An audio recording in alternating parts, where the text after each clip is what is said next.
Now at noon, we're at the scene of an early morning bus crash. New video now shows us what's happened and the damage between these two vehicles and if there are any injuries. Rob? And we're looking at temperatures into the 50s now, but we're warming up into the 60s and 70s today. We'll do 80s tomorrow, but that comes with a chance of storms. Also new at noon today in Kokomo, the police investigating after a woman was stabbed multiple times. We have the latest details from officers after taking a woman there into custody.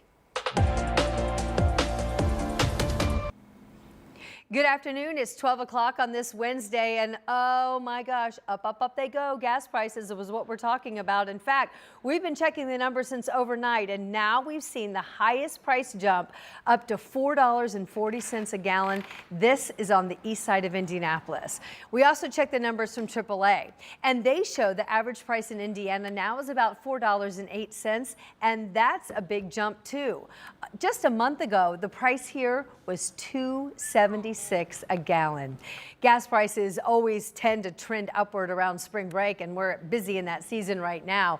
But we also know that prices now are fluctuating due to that ongoing conflict underway in Iran.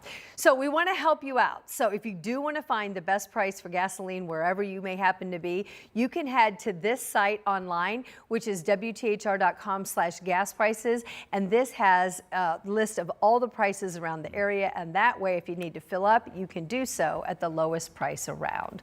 Thanks for joining us. I'm Anne Marie Tiernan, and I'm joined today by meteorologist Rob Ellis of what is going to be a relatively warm day today. Should be quite nice. Cloudy, yeah. but the wind has died down too, which is very welcome. Yeah, you'll get a fairly pleasant day out of this. Yeah. We'll get an even warmer day for tomorrow. So we are trending up. But if you know anything about springtime in Indiana, you know that warm up means it's ups and downs. Up meaning we're going to crash again? At some point, yeah, we're going to see the temperatures cool back down. It's not going to happen today, though. Let's go ahead and show you where we are currently. We're sitting into the 50s, and yes, some 60s are starting to show up on the map. We do expect to get into the 70s today, even if it's just barely for some of you. Temperatures are certainly warming up. At some point, we're going to put a lid on some of those clouds. We'll keep clouds in place for much of the rest of the day. Temperatures into the 50s. There are some 60s showing up, 61 for Bloomington currently. I think the temperatures have plenty more sunshine with just a little bit of cloud cover out there. Maybe a couple of breaks here and there, probably more cloud cover as we get into the afternoon. The rest of the day is expected to be mostly cloudy skies. You do see some moisture to the north, but overall it's a relatively quiet forecast over the next maybe 12 hours or so. We do expect the temperature to get very close to 70. Again, we'll keep more clouds in place than anything else. Once we do get into the late night hours, we expect the possibility for some rain showers to increase. Most of that's going to happen overnight. Likely will not impact your morning commute for tomorrow or even your evening commute for today, but we do expect things to change up over time. There's a look at your high temperatures as we look to our high temperatures for today, and then look into the next few hours. If you do have evening plans, fairly nice evening getting to near 70, but I want to caution you. I said that springtime in Indiana means the possibility of storms because of those warmer temperatures. I'll outline this threat, what you can expect in the forecast, when these will arrive on Thursday coming up.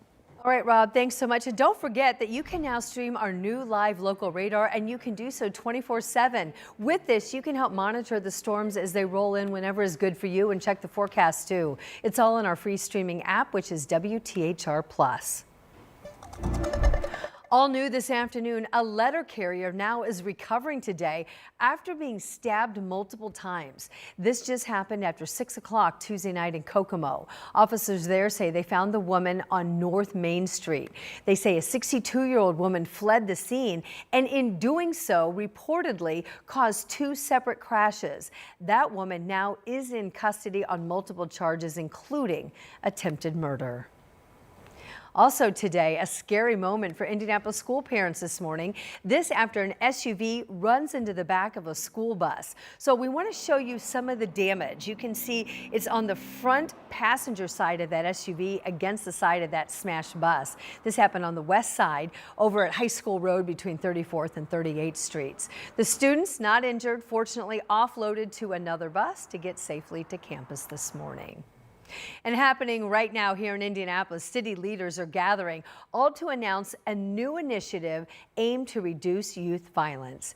It's a plan, and it's building on 4 years of reductions in overall violence in Indianapolis. Since partnering with the National Institute for Criminal Justice Reform, that happened back in 2021, the city has seen a whopping 50% reduction in homicides. So this announcement is ongoing right now. We have a team there gathering information, doing interviews, getting more, and we'll bring you updates of those details of the plan as this news day develops, and a report starting today at 4 and on all WTHR platforms, including WTHR.com.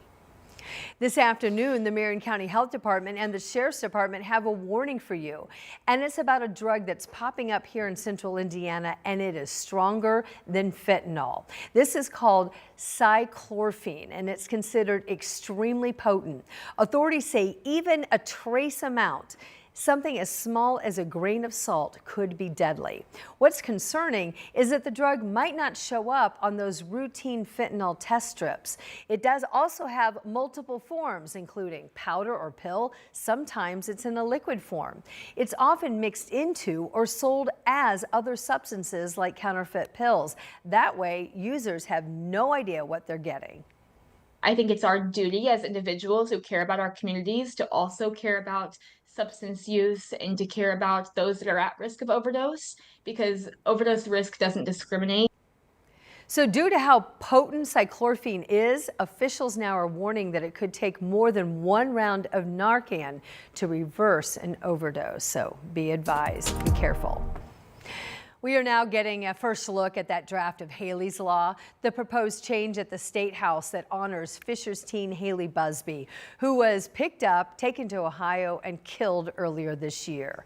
Her parents are actively pushing for change, hoping to make sure that something like what happened to their family never happens to yours or anyone else's. Ashton Hackman explains how this proposed law aims to do just that. Haley Busby's parents have led the effort. The law would create a pink alert system for missing persons and children who don't meet the standards for an amber or silver alert. It would activate with credible evidence of online grooming, contact with predators of any age, and indicators of trafficking or exploitation. The law would also emphasize modern predator and grooming education in Indiana schools. The proposal says schools should teach students how to recognize grooming behaviors, identify warning signs, and know how to respond. The proposal calls Indiana's current programming inconsistent.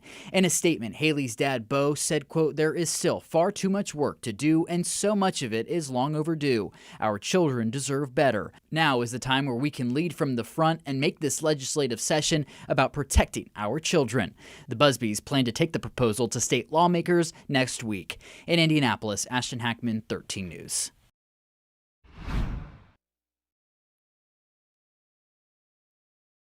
Thomas led them to her body. She was just 17 years old. Court documents say that Thomas admitted to communicating with Haley for more than a year online before then traveling across state lines to Indiana and then taking her back to Ohio.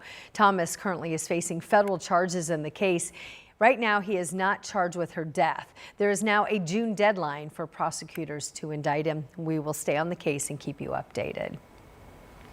11 years ago, a quadruple murder horrified a Northwest Side neighborhood, and now a family is asking for answers, yes, many years after prosecutors dismissed the charges against the man who was accused in the murders. The charges were dropped 4 years ago after a state found, quote, significant evidentiary challenges. According to court documents, that includes the death of a key witness and compromised DNA results. Family members of the victims say this fight for justice is living on to the next generation. Very painful. I just wish he was here with me. Sometimes I just start crying out of nowhere because I feel her energy, but wish I met her. When are we gonna get peace? When are we gonna be able to get that peace? And we never, and then y'all just vanish. State records now show that the man who had those charges dismissed currently is in custody. He's in prison serving time for a separate crime from 2022.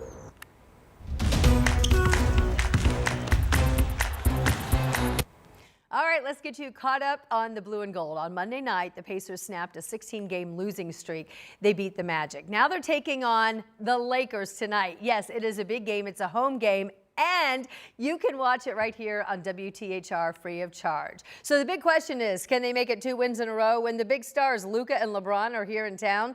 The tip-off is at 7 o'clock tonight. And because of this, we do have some programming changes for you, so please take note. NBC's One Chicago lineup is being shuffled. Chicago Med will air at 1:38 tomorrow morning. Chicago Fire at 2:38. Early Today will air starting at 3:38 until sunrise starts bright and early with Julia and Jalea here at 4 a.m.